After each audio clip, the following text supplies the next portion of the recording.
In this video, I'm going to show you how to copy a layout from another AutoCAD drawing. This is a great time-saving technique when you want to reuse existing sheet setups, title blocks, or viewport configurations.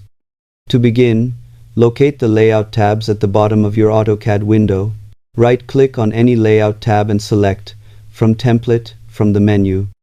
Although the option mentions templates, it can also be used to import layouts from existing DWG files.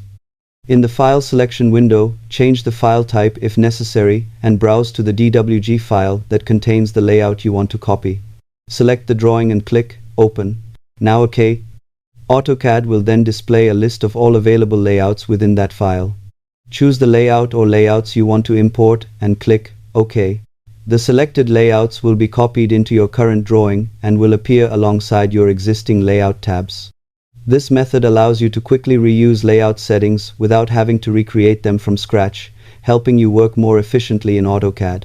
Thanks for watching, and happy drafting in AutoCAD.